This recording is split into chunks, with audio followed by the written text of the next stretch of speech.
So first off, we're going to go over the 1 repetition max assessment. The equipment that will be needed is a bench with safety bar and various free weights. Make sure you have a spotter as well. The purpose of the 1RM is to measure maximum strength of the upper body. Make sure your subject warms up by doing 5 to 10 reps of a light to moderate weight. Then have them rest for 2 to 3 minutes before going on to the 1 rep max. While the subject is resting, you want to select a weight that is within 50 to 70% of the subject's perceived capacity.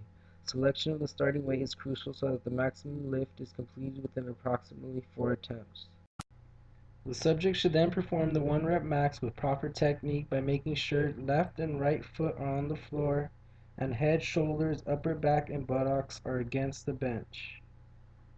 The weight should progressively increase by 2.5 to 20.0 kilograms or 5.5 to 44 pounds.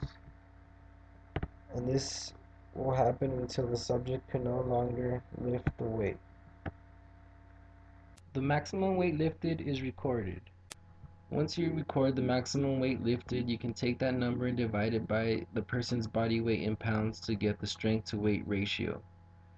For example, say the maximum weight that the person pushed was 100 pounds and their body weight was 130 pounds. You would take the 100 pounds and divide it by the 130, which would give you 0.77.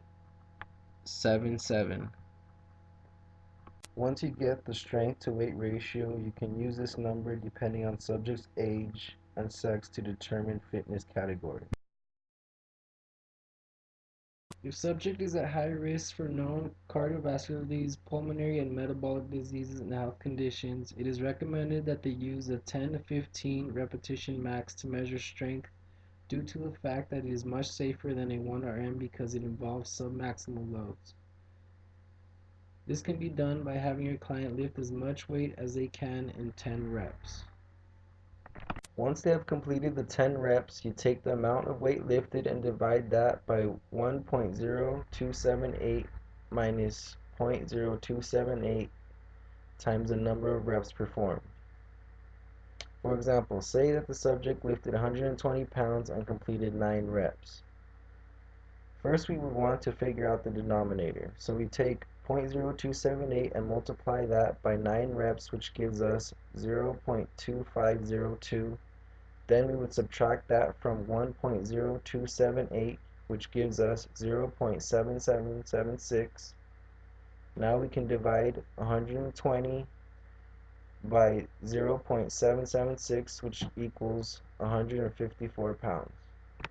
Now we will be assessing upper body strength and endurance with the push-up test.